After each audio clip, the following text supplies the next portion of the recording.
जो हमारा सी सेट का सिलेबस है उसमें आप देखो कॉम्प्रिहेंशन वाला पार्ट है, interpersonal skills, communication skills, logical reasoning, decision making and problem solving, general mental ability, basic numeracy, थोड़ा सा इंग्लिश लैंग्वेज कॉम्प्रिहेंसिव लेवल के ही, ये सारा आपका सिलेबस वाला पोर्शन है। और इसमें से इंटरपर्सनल स्किल्स, कम्युनिकेशन स्किल्स, ये न सिर्फ सी सेट पास करने के लिए बल्कि आपकी अपनी पर्सनैलिटी को डेवलप करने के लिए भी बहुत ज़्यादा महत्वपूर्ण।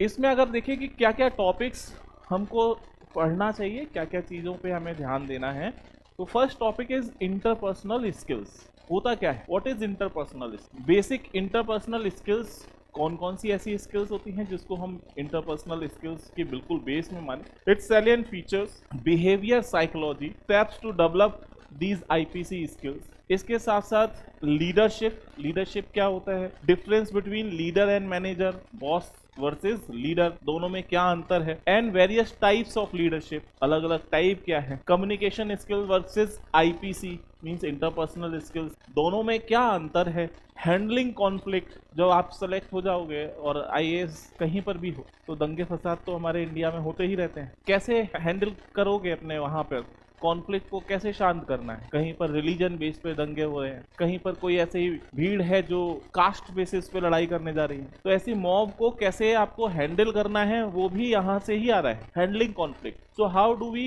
Respond to conflict, modes of conflict क्या क्या है, इफेक्टिव कम्युनिकेशन स्किल्स। कम्युनिकेशन का मतलब क्या होता है, जो मेरे ब्रेन में आइडियाज हैं वो आप तक पहुंचे और आपके ब्रेन के जो आइडियाज हैं वो मेरे पास पहुंचे, that is perfect communication. Call पे बात करते हो किसी से भी तो आपका टू वे कम्युनिकेशन जब तक नहीं है तब तक प्रॉपर कम्युनिकेशन नहीं माना जाएगा। जैसे मान लीजिए मैं ही यहाँ पर पढ़ाना स्टार्ट करूं और मैं आपसे पूछूं ही नहीं कि बेटा समझ में आ रहा है या नहीं आ रहा है, और मैं अपने धुन में सवार हूं, से पूछूं नहीं, तो मेरा ऐसा पढ़ाना व्यर्थ और आपका ऐसा पढ़ना व्यर्थ, दोनों ही काम बेकार। तो जितना कम्युनिकेशन में बोलना इंपॉर्टेंट है उससे कहीं ज्यादा इंपॉर्टेंट है सुनना।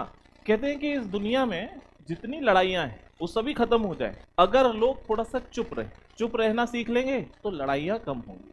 अच्छा, ये भी आप कभी फील करना कि जब कभी लोगों के 2 या 3-4 लोगों के बीच में लड़ाई होती है तो जिस मुद्दे पे हुई है वो पीछे छूट जाता है, कुछ नया स्टार्ट हो जाता है, तुमने पहले ऐसा कुछ कहा था, तुमने मुझे ऐसा भी बोला था। अभी की बात करना, वो अभी वाली तो कोई बात ही नहीं कर रहा है। अभी वाली पे अगर बात हो गई तो किससे जितने हैं वो सब अभी खत्म हो जाए। वो एक शेर भी है कि तू इधर उधर की ना बात कर, ये बता काफिला कहाँ लुटा। सिर्फ वहीं पर अगर बता दिया जाए ना कि काफिला कहाँ लुटा, ये पूछा जा रहा है, वो ये नहीं कह रहा क्या लुटा, कैसे लुटा, कौन कौन आया था, ये बताओ कहां पर लो, केस वहां पर सॉल्व किया जाएगा। तो कम्युनिकेशन का मतलब है कि बोलना नहीं, 2 कान दिए हैं मींस डबल टाइम सुनो, और जब बोलो तो ऐसा सॉलिड बोलो कि सामने वाला दोबारा सोचने पे विवश हो कि मैं क्या बोल रहा हूँ। कम्युनिकेशन स्किल्स में ये सारी चीजें आ जाती। तो ये सारे टॉपिक्स हैं जो हम लोग पढ़ेंगे।